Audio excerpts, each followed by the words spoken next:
Bulan ini bulan Muharram, ya dikatakan bulan Muharram juga bulan haram alias bulan mulia. Maka ayo kita mengetahui apa sih kemuliaan di bulan Muharram biarpun kita terlambat. Dan tidak ada kata terlambat kalau orang ingin menjadi baik. Untuk menjadi lebih baik, bulan Muharram ini disabdakan oleh baginda Nabi, afdhalus siyam ba'da Ramadan syahrullahil Muharram. Sebaik-baik puasa setelah bulan Ramadan adalah bulan Muharram ini. Bulan Ramadan dengan keutamaannya. Tapi secara umum bulan untuk berpuasa ya bulan Muharram ini. Yang ingin berpuasa silahkan di bulan Muharram, khususnya ibu-ibu pengen bayar utang dan lain sebagainya. Maka hendaknya kita peduli. Sebaik-baik berpuasa setelah bulan Ramadan adalah bulan Muharram. Mulai tanggal 1 sampai akhir bulan Muharram nanti. Hanya yang perlu kami ingatkan bahwa ada berita-berita tentang keutamaan tanggal 1, 2, 3, itu banyak berita palsu. Maka sudahlah, Anda jangan gampang terpesona dengan berita begitu. Yang jelas Nabi sudah menyebutkan afdhalus siyam ba'da Ramadan syahrullahil Muharram. Imam Muslim meriwayatkan hadis sahih. Sebaik-baik puasa setelah Ramadan bulan Muharram, itu saja. Adapun tanggal 1 yang melakukan ini begini gini, ini banyak riwayat palsu sehingga perlu dihindari. Sehingga ibu jangan terpesona deh. Apa enggak cukup Nabi mengatakan sebaik-baik puasa? Sudah cukup. Sebaik-baik puasa setelah Ramadan bulan Muharram. Dan di dalam bulan Muharram ini ada satu hari yang luar biasa agung, namanya hari Asyura. Tanggal 10. Tanggal 10. Yang Ashir, Asyura itu dari kata Ashir, hari yang ke-10. Hari yang ke-10 disebut Asyura. Asyura tanggal 10 bulan Muharram itu adalah Nabi menyebutkan ahtasibu Allah ikafiras sanatal lati qablah. Nabi menyebutkan, aku berharap ini menjadi pengampun dosa yang lalu. Tentunya dari dosa-dosa kecil. Kalau dosa gede seperti na'udzubillah, mabuk, judi, zina, harus ada tobat khusus. Akan tapi yang dimaksud itu dosa-dosa kecil. Dosa kecil kita banyak. Di jalan kita sebentar lap-lap lihatan mata kita dan sebagainya. Banyak dosa. Tapi dosa kecil kalau belum diampuni Allah masuk neraka juga. Dan sebab pengampunannya adalah diantaranya adalah dengan puasa tanggal 10 hari Asyura. Nah, Nabi mengatakan hadza yaumu Asyura lam yaktubillahu alaikum siyamahu. Nabi menyebutkan ini hari Asyura. Allah tidak mewajibkan puasa untuk kalian saat ini, kata Nabi. Sementara puasa Asyura ini dulu sebelum adanya puasa Ramadan adalah wajib. Jadi kewajiban puasa sebelum puasa Ramadan adalah puasa Asyura. Dikatakan puasa Asyura adalah wajib sebelum adanya puasa Ramadan. Nabi mengatakan lam yaktubillahu alaikum siyamahu wa ana shaimun, tapi aku puasa, kata Nabi. Faman syaa'a falyasum wa man syaa'a falyuftir. Kalau ada yang ikut aku puasa, ayo puasa. Yang enggak pengen juga enggak apa-apa. Dan riwayat lain Nabi menghimbau. Nabi bertanya, kenapa orang-orang Yahudi ini kok pada puasa di 10 Asyura? Dikatakan mereka bersyukur karena Allah telah menyelamatkan Nabi Musa di 10 Asyura. Lalu Nabi menjawab, aku lebih berhak untuk mensyukuri nikmat itu atas keselamatan saudaraku Musa. Maka aku berpuasa, maka berpuasalah kalian. Kurang lebih seperti itu. Di saat sahabat Nabi disuruh berpuasa begitu, yang ada di hati mereka pingin patuh kepada Nabi Muhammad sallallahu alaihi wasallam, pengen ikut tapi ada ganjel di hati. Kan ini hari yang diagungkan. Hadza yaumun tu'azzimuhul yahud. Ada kegelisahan, ya Rasulullah, ini hari diagungkan oleh orang Yahudi. Orang Yahudi paling agungkan hari ini dan mereka pada puasa. Nabi, lah ini, kita perlu menangkap begitu pentingnya keimanan. Tidak mau ikut-ikutan. Padahal Nabi sudah memerintahkan, tapi bertanya boleh. Agar ada solusinya. Kalau puasa di hari Asyura, sama. Nanti kayak orang Yahudi dong. Makanya jangan gampang kita ikut-ikutan dengan budaya lain. Sementara ini sahabat Nabi sudah diperintahkan Nabi berhak bertanya kenapa? Biar ada solusi. Agar kita ini nggak persis dengan mereka. Nabi memahami besarnya keimanan di para sahabat Nabi. Ada wahyu turun pada Nabi, langsung Nabi bersabda, la im baqitu ila qabilin la asumanna tasya'.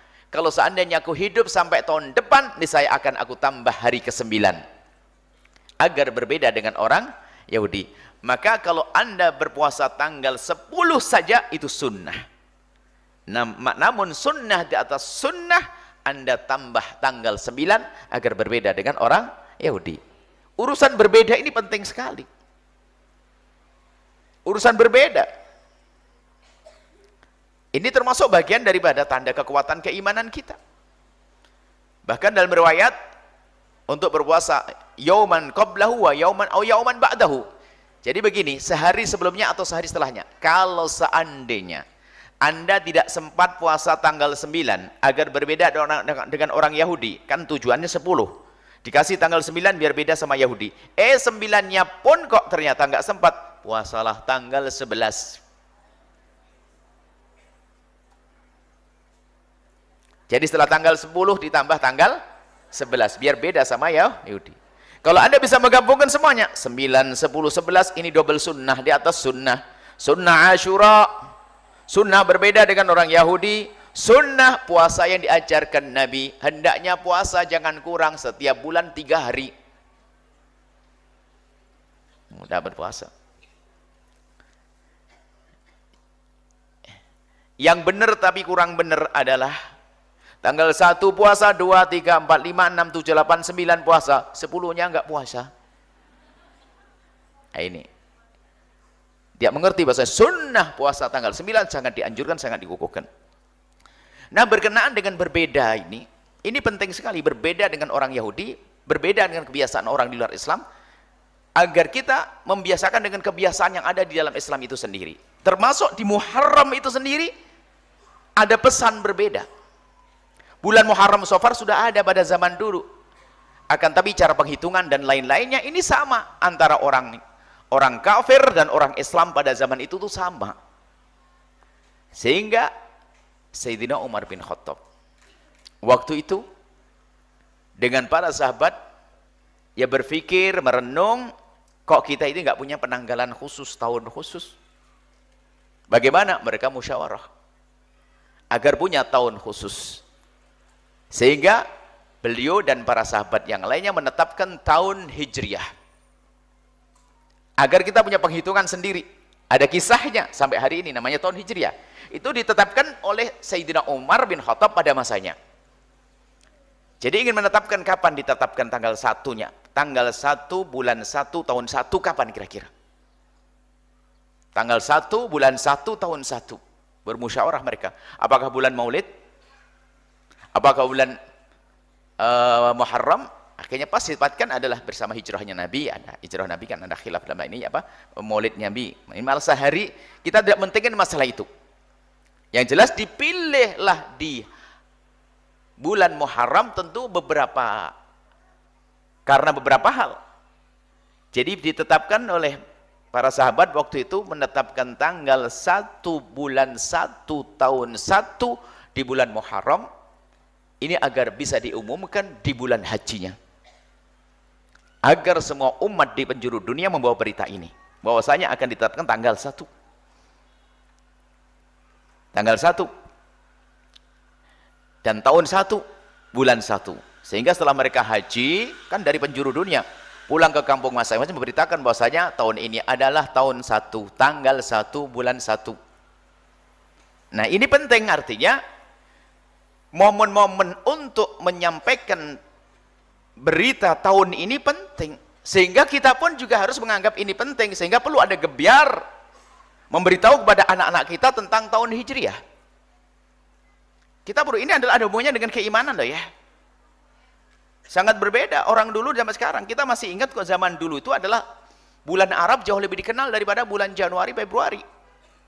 Biarpun kita juga tidak boleh menyalahkan orang yang menggunakan bulan Januari, tidak, itu namanya bulan, nggak ada bulan kan cara menghitung itu hitungannya atas dasar matahari. Penghitungan boleh-boleh saja kita pakai Januari, Februari. Akan tapi yang jadi masalah kalau Anda menjadi tidak tahu bulan Anda yang ada hubungannya dengan ibadah Anda. Ibadah bulan haji ya, ibadah haji bulan Januari enggak. Puasa bulan Ramadan dan lain sebagainya. Maka aneh sekali dan Anda harus menganggap aneh diri Anda mulai hari ini. Harus Anda yakini Anda aneh kalau Anda bisa Januari, Februari, Maret, April, Mei, Juni, Juli tapi tidak bisa Safar, Muharram. Muharram, Safar. Rabiul Awwal, Rabiul Tsani dan seterusnya. Nah, ini adalah mengoreksi. Anda harus berbuat perubahan dong. Sayyidina Umar menghadirkan tahun ini agar berbeda. Jangankan kok menyadari perbedaan, kita menghafal pun enggak. Mengerti pun tidak, bahkan nggak sadar ditanya tahun berapa ini. Bahkan bisa dites dari yang hadir, biarpun tidak perlu tes beneran, takut nggak bisa jawab. Kalau ditanya anak Anda tahun berapa lahirnya, saya pengen tahu yang menjawab Muharram tanggal 17. Ayo siapa? Nggak usah dijawab. Anda harus nyadari dong kalau begitu. Berarti harus ada yang nggak beres dalam diri Anda. Ayo, mau dites. Nggak usah pakai kamera, dah kelihatan. Kalau Anda memang nggak pernah menghafal sekalian, nggak apa-apa. Yang jadi masalah, Anda lebih menghafal tahun Masehinya, tapi tidak tahu tahun Hijri. Karena urusan dengan tamyiz, haid, usianya adalah Hijriah, bukan Januari, Februari. Hukum-hukum itu ada hubungannya dengan Hijriah. Jangan dianggap sepele, ini adalah ada hubungannya dengan keimanan. Tanda keterikatan hati Anda dengan sahabat Nabi. Tanda keterikatan hati Anda dengan Rasulullah. Ada bahasa hijriah. Dihubungkan dengan hijrahnya Nabi. Biarpun bukan hanya di bulan hijrahnya saja itu. Tapi ada hijriah, ada Nabi Muhammad SAW. Sehingga Anda yang punya sekolah, punya kantor-kantor, sudah action dong gayanya. Saya dahulukan bulan Arab daripada bulan Masehi. Itu sudah mulai tanda iman. Misalnya hari ini tanggal berapa Muharram bertepatan dengan berapa bulan Juli. Gitu. Kita membuat perlahan perubahan. Sesuai dengan tujuan Sayyidina Umar ibn Khattab mengadakan tahun ini dan sekali sesuai dengan diajarkan Nabi untuk biasa berbeda dengan orang di luar Islam. Kalau tidak membiasakan dengan itu, maka akan muncul kebiasaan baru, kebiasaan ikut-ikutan. Lah ikut-ikutan itu sudah diancam oleh Nabi. Gaya kita itu suka ngikut. La tattabi'anna sananal ladzina min qablikum shibran bi shibrin. Gaya hidup kita ini nanti kata Nabi, ada umatku, umat Nabi Muhammad ini. Umatku kata Nabi, umat. Ini ada gaya hidupnya ngikut. Ngikuti orang Yahudi dan Nasrani shibran bi shibrin, sejengkal demi sejengkal. Perlahan sedikit demi sedikit ngikuti cara berpakaian, cara gaya hidup macam-macam. Hatta la takhulu fi hajri dabben la takhaltumuhu. Kalau seandainya orang Yahudi Nasrani memasuki lubang dub itu satu binatang, kalau tempat tinggalnya di dalam tanah. Dan tanahnya bukan lurus begitu, kelok-kelok. Sehingga kalaupun mereka melakukan sesuatu yang unik, aneh dan betul-betul semula kita mengingkari, ih apaan itu? Ikut-ikutan. Itu digambarkan Nabi. Karena sebetulnya ikut-ikutannya anak-anak kita bukan serta-merta tapi perlahan. Dari tidak membiasakan ikut-ikutan yang dibawa Nabi, maka menjadi tidak biasa ikut-ikutan dengan yang baik, akhirnya ikut-ikutan dengan apa saja. Sebab namanya ikut-ikutan itu selalu ada. Apalagi masa-masa mohon maaf yang akalnya belum menjelang puber, sampai dikatakan anak-anak menjelang puber kan gayanya ikut-ikutan ya, ngikut sinetron, ngikut film, ngikut ini, ngikut tren. Karena kita tidak biasakan ikut-ikutan yang baik. Ayo kita mulai dari rumah kita. Ulama dulu dan juga umat Islam terdahulu mungkin secara pengajian tidak seramai ini. Akan tapi begitu kuatnya mereka menanamkan kebiasaan mengikuti sesuatu yang ada hubungannya dengan Al-Quran, dengan Nabi Muhammad. Sampai urusan bulan ini, di Jawa itu sudah diterjemahkan dengan bahasa lokal. Di dalam Sunda juga ada, nanti tolong yang hafal di dalam bahasa Sundanya bisa menyebutkan. Dapat hadiah, yang ngasih hadiah Habaji Syahid nanti.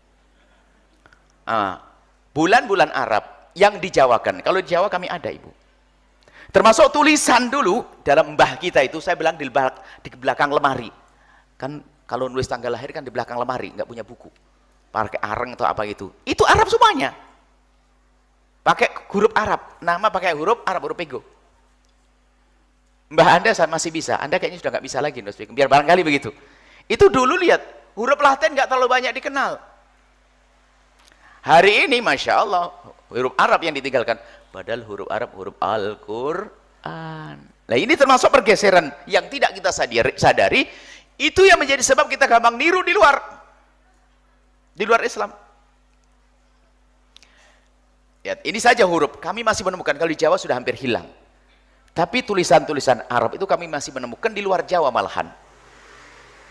Waktu kami ke daerah Sumatera misalnya, daerah Sumatera, daerah mana itu, kalau tidak salah daerah Siak atau daerah mana itu, kita lihat setiap jalan-jalan itu tulisannya Arab. Bahkan kalau tidak salah di Malaysia atau Singapura masih ada tulisan huruf Arab. Di negeri kita malah tidak ada di sini ya. Mana jalannya, jalan apa itu? Jalan ini sudah nggak ada huruf-huruf Arab. Sudah budaya-budaya ini hilang. Padahal dulu tulisan Arab yang menonjol. Buku-buku misalnya karangnya Syekh Arsyad Bani Sabil Muhtadin, karangannya adalah pakai bahasa Melayu tapi tulisan huruf Arab. Huruf yang nyanya titik 3 itu loh. Itu kan paling tidak menghubungkan dengan Arab itu penting sekali karena huruf Al-Quran itu. Adapun masalah bulan-bulan Anda harus koreksi deh dalam hal ini. Kalau di Jawa kan ada istilahnya Muharram Safar itu diterjemahkan dalam bahasa lokal, orang Jawa kan ngerti. Sunda ada, kami tanya katanya Sunda. Katanya Sunda, oh ada, Sunda juga ada. Cuman waktu itu belum ada yang mengajari kami untuk bisa menghafal, paling tidak bisa kami sampaikan. Tapi kami yakin ada, karena orang ulama dulu kan cerdas. Kalau di Jawa itu Ibu, Bapak, ada istilahnya Muharram ini adalah diganti dengan Suro. Karena ada hari Asyuranya. Hari terpentingnya adalah Suro. Maka Asyura dipotong menjadi Surowan. Sehingga bulannya bulan Suro, Safar, Mulud, Ba'da Mulud, Jumadil Awal, Jumadil Akhir, Rejab, Ruwah, Poso, Sawal, Selo, Besar, Suro lagi, Safar. Nah ini bahasa lokal. Yang sudah mana tuh? Ayo sebutkan. Anda harus kembali kepada budaya Anda. Biarpun pakai bahasa lokal, tapi yang mengarah kepada Arab itu penting juga. Ada yang hafal, kayaknya mulai rame hafal. Bukan hafal, kalau Anda rame berarti Anda lupa, pengen ngulang-ngulang tapi tidak hafal-hafal. Ini sebuah contoh saja, mohon maaf. Kita itu telah kalah, pergeseran kebiasaan kita, sehingga menghafal tidak. Apalagi menghafal kelahiran anak saya yang pertama bulan Arab yang nggak ingat. Dari sini dulu kita mau menyadari deh, kita perlu membiasakan dengan segala sesuatu yang ada hubungannya dengan agama, dengan syariat. Kita harus bangga dan kita mengupayakan anak kita untuk mengenalinya. Bismillah.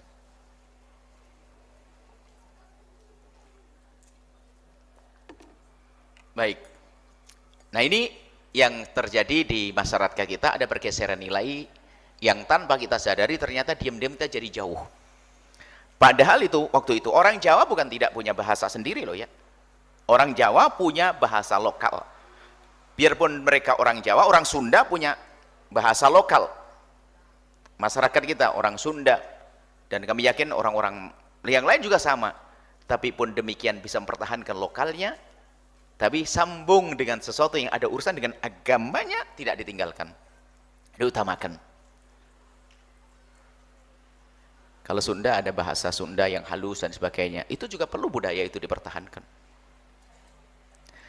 Baik, kalau di Jawa itu ada bahasa Jawa, juga ada huruf Jawa itu ada sendiri. Ada Jawa itu ada, kalau di bala Jawa itu, tapi orang Jawa pun hari ini juga tidak ngerti juga. Ada dalam bahasa Jawa itu ada huruf Jawa itu ada huruf, nama huruf apa huruf Jawa itu hono coro kodo toso wolo podo joyo mondo bongo monggo potongo, itu kan istilah ada hurufnya hanya 20 kita hono coro kodo toso wolo podo joyo monggo potongo, itu ini ada hurufnya, huruf-huruf seperti itu.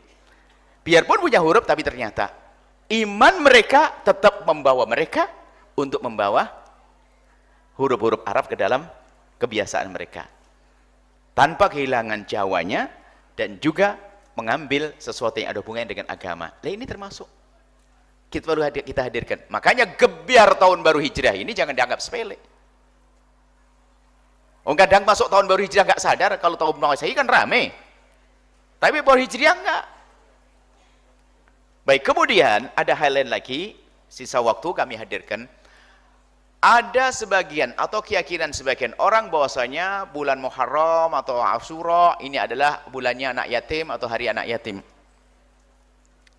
Kami sampaikan bahwasanya tidak tahu dari mana itu. Hari anak yatim itu setiap hari, Pak, Bu. Masa anak yatim hanya di bulan Muharram saja? Kalau dijadikan gebyar untuk menemukan anak yatim, baru kemudian kita rawat, baru benar. Ya jadi masalah hanya rame tok di hari itu, tapi setelah itu anak yatim bukan dirawat. Sebab yang mendapatkan jaminan agung dari baginda ana wa kafil yatimi kahataini, aku dengan orang yang merawat anak yatim seperti ini di surga. Artinya menunjukkan dekat dengan Nabi. Ini antara jari telunjuk dengan jari tengah ini kan dekat banget. Yang ngurusi anak yatim dahsyat agung. Akan tapi hanya perlu kami jelaskan saja, kalau Anda buat kebiar di hari ini juga sah-sah saja. Mungkin tahun baru biar, tapi tanpa harus menjadikan hari ini saja tahunnya anak yatim dan harinya anak yatim. Tak tahu ramai di mana-mana hari anak yatim, hari anak. Kami sampaikan anak yatim harinya setiap hari. Dan yang penting di urusan anak yatim adalah merawat mereka, kesinambungan sekolah mereka, dan tolong jangan egois. Di samping jangan egois hanya mikir anaknya sendiri, lebih jauh dari itu jangan zalim. Egois saja nggak pantas menyekolahkan anaknya tinggi-tinggi, masya Allah biaya besar, tapi ngelihat anak yatim tetangganya tidak peduli. Mana nurani kita, mana batin kita? Sekarang insya Allah setelah ini semua dari kita melirik di kiri kanan rumah kita, barangkali ada anak yatim, yuk kita rawat mereka. Merawatnya bukan harus kita bawa ke rumah kita, sebab hari ini tidak gampang memasukkan orang ke rumah kita, apalagi anak kita perempuan, anak yatimnya laki-laki. Hati-hati, jangan sok membawa anak ke rumah Anda. Akan tapi hari ini kalau Anda ingin punya anak yatim dan maksimal di dalam merawatnya, cukup Anda mencari uangnya, cari anak yatimnya, dirayu, dimasukkan ke pesantren. Oh dahsyat. Anda biayai, bahkan bisa saja biayanya lebih besar dari biaya sekolah anak-anak Anda. Baru terbukti itu kalau Anda peduli pada anak yatim. Kenapa? Mereka ini anak yatim luar biasa, janji Nabi, ana wa kafil yatim kahataini, yang merawat anak yatim mencukupi anak yatim di surga dengan Nabi SAW. Kemudian anak yatim kan ada satu keyakinan yang salah, bukan kebenaran. Anak yatim itu nakal. Nah, ini kan ternyata orang paling baik, paling pintar adalah anak yatim. Imam Syafi'i dan Nabi Muhammad yatim. Ayo mau apa? Mau ngatakan yatim nakal-nakal? Enggak. Tapi tetanggaku anaknya nakal banget. Tetanggaku harus ngakui. Ada ngomong gitu.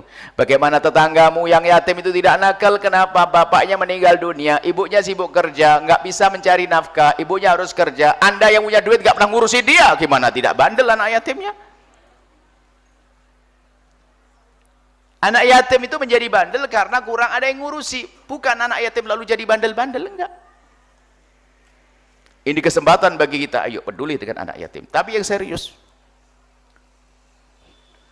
Dan anak yatim jangan diyatim-yatimkan.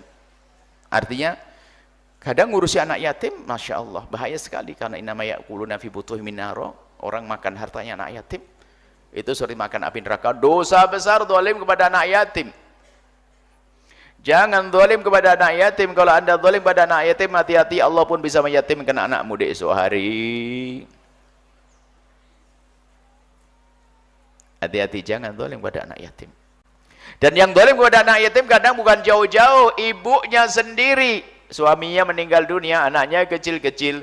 Seharusnya harta ditata dan ditata, ternyata dia tidak menata, segera mengatur urusan pembagian warisnya. Dibiarkan saja, tak taunya tanpa sadar, mohon maaf, mungkin dia menikah lagi bukan dilarang, akan tapi kalau menjadi sebab zalim pada anak yatim jadi dosa.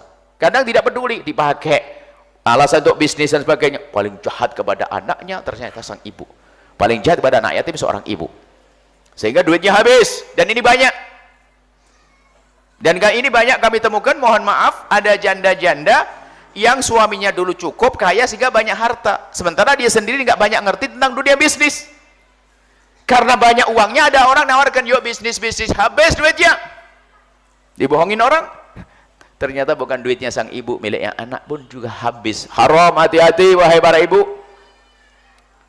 Menikah lagi dengan suami tidak asal pilih, naudzubillah, terjebak dan sebagainya, duitnya habis. Menikah bukan dilarang, itu haknya dia. Bahkan untuk mencari yang halal, untuk menghindar dari yang haram dengan yang halal adalah sebuah keharusan. Tapi kalau menjadi sebab zalim kepada anak yatim jadi masalah. Hati-hati, yang punya anak yatim di rumahnya tolong jaga. harta anak yatim. Harta anak yatim mungkin anakmu sendiri. Atau saudaranya pembagian waris menantang adiknya kecil. Waduh. Adik yang kecil dibohongin. Wah, serem banget. Nggak akan bahagia orang itu. Zalim kepada anak yatim yang sekaligus kurang ajar sama saudaranya, yang artinya juga kurang ajar sama bapak ibunya. Double dosa bagi orang yang zalim kepada saudaranya yang yatim.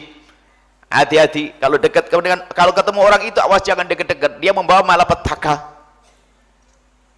Dia orang yang paling jahat dan jahat. Saudaranya saja digiles, apalagi saudaranya yang yatim. Tidak ada baik yang orang semacam itu. Hati-hati. Makanya orang seperti itu adalah biasa semakin keras hatinya. Dinasihati nggak bisa. Kelihatannya dekat dengan masjid hanya untuk kepentingan dunia saja, bukan berdekat ke masjid untuk menjadi baik. Tidak, karena sudah makan harta anak yatim. Jahat kepada saudaranya, ngerebut waris saudaranya yang yatim. Bahkan begitu dahsyatnya dia tidak tahu kejahatannya, sehingga kadang dia juga melakukan kebaikan. Haji bolak-balik, umroh bolak-balik. Wah, tidak sadar, dipikir itu bisa masuk surga, nerakanya di bawah. Anak yatim, hati-hati. Ada lagi kejahatan dengan anak yatim dalam bentuk baru lagi, dalam bentuk panti asuhan. Masya Allah, yang namanya anak yatim itu mempesonakan, membuat terenyuh. Promo anak yatim dahsyat. Orang yang nggak sholat pun juga punya perhatian pada anak yatim. Tak tahu apa, anak yatimnya tetap makan kerupuk. Ustadz yatim piatunya, ustadz panti asuhannya sudah makan sate setiap hari. Jahat dia ngurusi anak yatim. Dan kami ingatkan, maka dikatakan jangan ngurusi anak yatim kecuali anda kaya duluan, sehingga anda tidak perlu makan miliknya anak yatim. Bahkan duit anda akan habis untuk anak yatim. Tapi kalau anda tidak kaya dulu, tidak kaya, kemudian ingin ngurusi anak yatim, dan memang anda punya bakat, ilmunya, akhlak anda, cuman anda tidak punya uang, anda tidak punya kekayaan, anda juga masih boleh ngurusi anak yatim. Tapi hati-hati urusan makananmu, urusan kebutuhanmu. Fal yakul bima'ruf disebutkan, anda boleh makan bersama anak yatim. Dana yang dikumpulkan untuk anak yatim, gurunya boleh makan, tapi makannya bil ma'ruf, yang benar. Wajar kalau anak yatim makan kerupuk, ustadznya juga makan kerupuk. Ustadznya makan kerupuk, anak yatimnya makan kerupuk, ustadznya paha ayam. Ma'ruf yang kedua artinya apa? Anda catat. Anda catat, kemudian nanti kalau tiba-tiba kaya, Anda bayari lagi. Wah, gitu kan begitu. Harus hati-hati. Akan tapi naudzubillah, ini juga pengakuan dari sebagian pengurus yatim piatu. Dia mengeluh, ternyata atasannya Masya Allah tidak pernah ada catatannya. Hanya tiba-tiba aja ganti motor, ganti mobil. Sementara anak yatimnya tetap nyungsep. Kejahatan terus lubung di balik anak yatim. Hati-hati yang ngurusi anak yatim. Hei yang punya panti asuhan, ini bahasa cinta kami untuk anda. Hati-hati. Kelihatannya di dunia dan jadi ustaz, ternyata neraka terdalam nanti. Ngembat hartanya anak yatim. Harta anak yatim harus kita jaga benar. Tidak boleh kita menggunakan harta anak yatim semau kita, yang bukan untuk kemaslahatan dia. Untuk biaya sekolah mereka iya, untuk makan mereka iya, untuk menyenangkan mereka iya. Dan jangan diyatim-yatimkan anak yatim itu. Kadang-kadang diseksa anak yatim, perasaannya diseksa, bukan ditempelengin, tidak. Setiap ada jamaah baru ini, anak yatim dikeluarkan. Ini anaknya bapaknya meninggal dunia tabrakan sana. Ini anaknya ini. Setiap ketemu orang dibegitukan. Dia mau melupakan kesedihan itu, lu ingat lagi gara-gara anak yatim tuh. Ini anaknya kasihan, biar kasihan. Disebut ini kejadiannya, bapaknya kecelakaan di sana, bapaknya meninggal, ini sakit, ini. Anak yatim mengenal, ya Allah, bapakku. Akan tapi akhlaknya Rasulullah Sallallahu Alaihi Wasallam, di saat suatu ketika melihat di hari raya ada anak-anak kecil pada bermain, tapi di pojok sana ada satu anak kecil tidak bermain dan tidak punya mainan. Nabi mendekat lalu bertanya, hei kenapa kamu kok tidak ikut main? Dia menjawab kurang lebihnya kisah itu begini, iya ya Rasulullah, ini anak-anak pada punya mainan, tadi ditemani sama ayahnya, dianterin sama ayahnya kasih mainan. Terus kamu? Aku nggak ada yang nemeni, nggak ada yang nganterin, dan nggak punya mainan. Loh kenapa? Ayahmu di mana? Ayahku meninggal dunia. Kenapa? Di medan laga, di perang. Ayahnya meninggal dunia, jadi nggak ada yang nganterin, lalu nggak punya Baginda langsung berkata, Kalau memang ayahmu tidak ada, aku akan jadi ayahmu. Apakah kau tidak senang jika aku ayahmu lalu saudarimu adalah Fatimah? Senang diangkat oleh Nabi Muhammad sallallahu alaihi wasallam. Nah, begitulah merawat anak yatim. Sehingga merawat anak yatim itu adalah bukan di yatim sudah Anda biayai dan sebagainya. Kalau perlu lihat Allah fi aunil abdi maka al abdu fi auni. Kalau Anda merawat anak yatim, bahkan mungkin biaya yang Anda keluarkan lebih gede dari biaya untuk anak-anak Anda, ketahuilah nanti yang dahsyat anak-anak Anda sendiri. Karena Anda telah mengambil pertolongan agung dari Allah. Tapi sebaliknya kalau Anda zalim pada anak yatim, susah Anda ngurusi anak-anak Anda sendiri. Makanya hari ini kita perlu ada gerakan, ayo kita cari anak yatim. Di tetangga Anda rayu masukkan ke pondok ini misalnya. Dirawat di sini. Anak yatim, tapi nggak usah diyatimkan, masuk aja, Anda urusan dengan manajemen langsung, kamu sekolah nanti gampang. Anda bayari setiap bulan sampai anaknya jadi orang hebat. Dan di sini Al-Bahjah banyak anak yatim, tapi nggak ditonjolkan, oh yatim, lalu dikasih kopiah warna beda yang yatim, nggak ada. Kalau anak yatim di sini, kalau di sini abahnya Abah Haji Said, Ustadz Muhammad, abahnya selesai, dan para sesepuh abahnya, nggak ada anak yatim di yatim, ini yatim, nggak ada. Sama di sana juga ayahnya kami, selesai. Ini termasuk adab ngerawat anak yatim. Dan betul-betul kita serius anak yatim yang tulus, yang benar-benar memihak kepada anak yatim, sayang anak yatim. Ada beberapa kesalahan yang kami sebutkan, ada kesalahan-kesalahan, tapi perlu kami sebutkan karena bisa jadi terjadi. Suatu ketika kami di Jawa Tengah sana, lagi pengajian, kebetulan santunan anak yatim. Kami ingin motivasi orang. Kenapa Bu? Motivasi Bu ya biar semangat kami untuk mendidik, merawat anak yatim. Karena di kampung kami banyak anak yatim. Oke. Akhirnya pas selesai pengajian itu, dan kebiasaan kami setiap pengajian itu ada tanya jawab. Itu mulai dari awal kami dakwah punya kebiasaan seperti itu, sebetulnya ada maksud agar ada kedekatan antara kami dengan audien, dengan jamaah. Supaya kalau punya undang-undang ditanyakan. Itu dari awal kami ngadakan sudah seperti itu. Sehingga pengajian nggak banyak-banyak, tapi ada tanya. Sehingga pertanyaan itu kadang sesuatu yang terjadi dengan sesungguhnya. Kalau Buya itu ngaji begini kan hanya hayalan. Barangkali terjadi. Tapi kalau sudah ditanyakan pasti terjadi. Perlu diberi solusi. Maka mulai dari itu, ya gaya ceramah kami seperti itu. Ceramah nggak lama-lama, ada tanya jawab. Dan hendaknya seperti itu. Kita ingin membiasakan orang bertanya. Dan pertanyaan boleh pertanyaan apa saja. Dan kami akan bisa menjawab. Kalau saya tidak tahu ilmunya kan tinggal ngomong begini, besok saya lihat dulu di buku, kan gitu ya.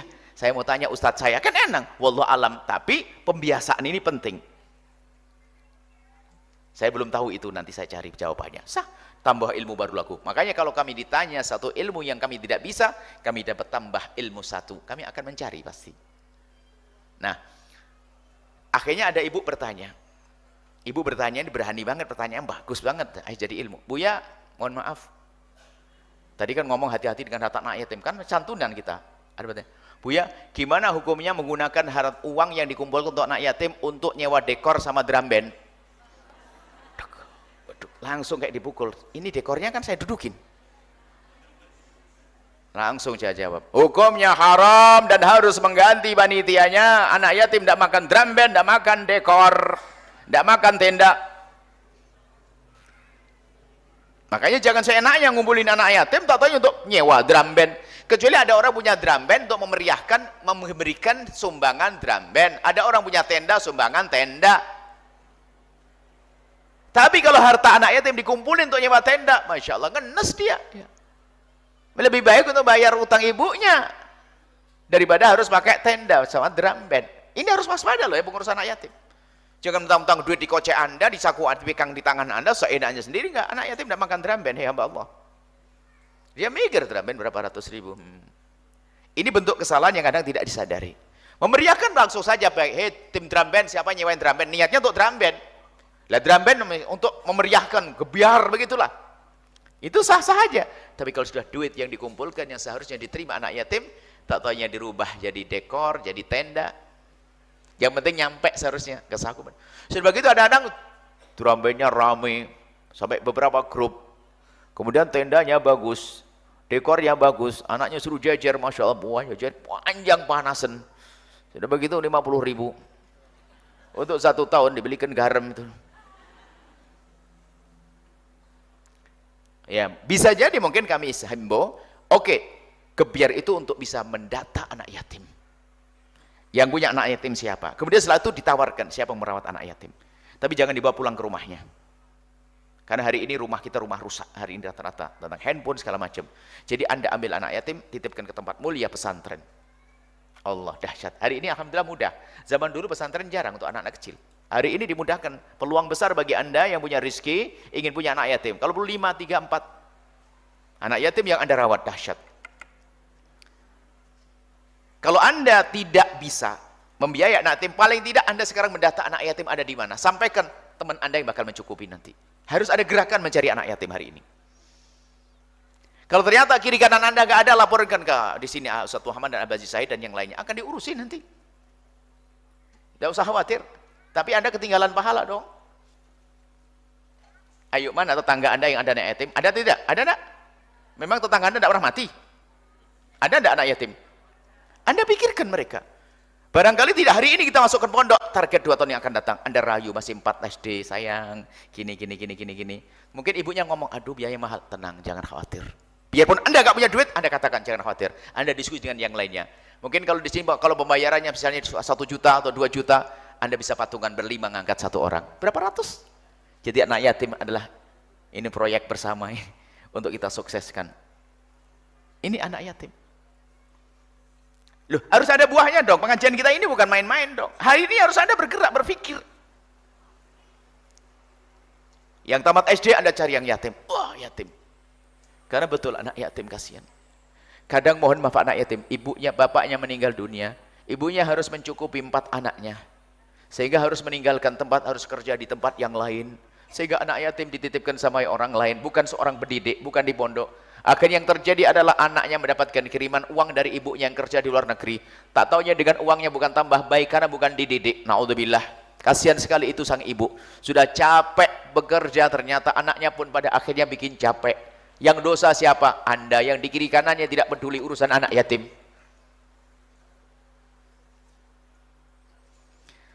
Ada juga cara menghormati anak yatim yang kurang tepat. Suatu ketika ada satu hajah, seorang ibu ngampirkan, pas waktu itu ada rame, mampir, ada apa ini? Lagi nyantuni anak yatim, senang bangga nyantuni anak yatim, ternyata ada anak yatim kurang lebih 40 anak yatim. Disiapkan bingkisan dan uang di situ, masya Allah. Akhirnya kita duduk di situ lihat anak yatim kita. Kita duduk sama ustadznya. Ustadz dari mana ustadz? Ustadznya cerita, kami dari tempat. Kaget, tak pikir tetangganya Pak Abu Haji ini. Kita kira tetangganya. Rupanya perjalanannya 2 jam naik bis. Oh, jauh Ustadz. Berangkat 2 jam, pulang 2 jam, belum persiapannya. Terus ngajinya gimana Ustadz? Ayah, kalau sudah begini nggak ngaji Bu ya. Terus ya mau gimana lagi? Mau gimana lagi? Kalau nggak datang nanti ya nggak dapet, nggak di ini. Tapi mengganggu nggak? Ya pasti ganggu. Sama. Sebetulnya seorang pendidik itu lebih cinta, lebih senang anaknya dapat ilmu. Seperti di sini loh, anggap saja, mohon maaf. Anda yang kaya raya hari ini, setiap hari Anda nyembelih sapi lalu anak pondok diundang makan di rumah Anda, nggak boleh kok. Peraturan pondok bubar. Kalau Anda pengen sembelih sapi di dalam pondok, yang gitu. Karena ada peraturan yang bawa keluar ini masalah. Karena menjadi kurang waktu belajarnya, kurang waktu istirahatnya. Akhirnya bayangkan 2 jam berangkat, 2 jam pulang, istirahat, makan dan sebagainya. Kalau tidak datang gimana Ustaz? Ya biasanya beliau tuh ngambil anak yatim yang lainnya. Tidak kita ini. Oh gitu. Jadi bahan. Hei orang kaya, jangan siksa anak yatim datang ke rumahmu. Kalau seandainya Anda kirim ke tempatnya, jauh lebih bagus. Pertama, anak yatim tidak capek. Biaya base-nya bisa jadi uang untuk beli ayam. Kan kirim ke sana. Bukan tidak boleh bawa ke rumah Anda kalau tetangganya dekat dan memang pas libur, mungkin refreshing anak-anak pas liburan oke. Tapi sampai ganggu jam belajarnya. Sementara dia pegawai negeri. Orang ini kan bukan negeri ngomong cerita. Kita ingatkan sadar. Pegawai negeri pas libur hari Ahad. Hari Ahad pondoknya tidak libur. Berarti pas ngambil jam ngaji. Coba berpikir cerdas dong, hei orang kaya. Kami ingatkan. Oke, oh gitu Bu ya, ya. Lebih baik coba Bu Haji, Anda kirim uangnya ke sana, biar uang nyampe sana, makan di sana, biaya bisnya pun juga untuk duit sana. Ayo, enak enggak? Iya sih. Cuman kalau anak yatim di sana kan nggak ada kebiarnya. Wah, Bu Haji, ini sampai ketawa dia. Bu Haji nyantuni, ya si Bu ya malu juga nih. Ah itu, nah, dia sadar ya. Diajak pun paham. Kan lumayan lah, riak-riak kan gitu ya. Action-action begitu, nyantuni anak yatim. Mohon maaf kami ingatkan ini. Permasalahannya bukan itu saja, urusan riak, urusan pribadi Anda. Anda tidak berpahala. Tapi nyiksa anak yatim ini. Tak tanya, dapat berapa Bu? Lumayan sih. Dapat berapa Ustadz? Lumayan Bu ya, per anak ini dapat 100. Lumayan dapat 100. Cuman kali 40 kan 4 juta. 4 juta itu bisa untuk makan dalam berapa ini gitu loh. Allah subhanallah. Jadi ngejar uang 100.000, nasi, biaya mobil. Coba, ini mohon maaf. Berarti kami hanya perlu manajemen atau kecerdasan di dalam melayani anak yatim. Kalau Anda kirim ke tempatnya anak yatim lebih bebas daripada ria dan sebagainya. Tapi kalau misalnya tetangga pondok yatim di samping rumah, Anda komen, Ustadz, biasanya kalau libur hari Jumat kayaknya lari-lari ke sana. Oh iya, biasanya kami biar keluar olahraga. Gimana Ustadz, pas Jumat besok habis olahraga mampir ke pondok sini, ke rumah saya siapkan makanan yang enak, yang yatim, anak yatim itu. Ya itu mungkin sifatnya adalah kebetulan, tapi kalau harus menyita waktu mereka, mengambil waktu mereka, mohon maaf, ustadznya pun sebenarnya tidak rela.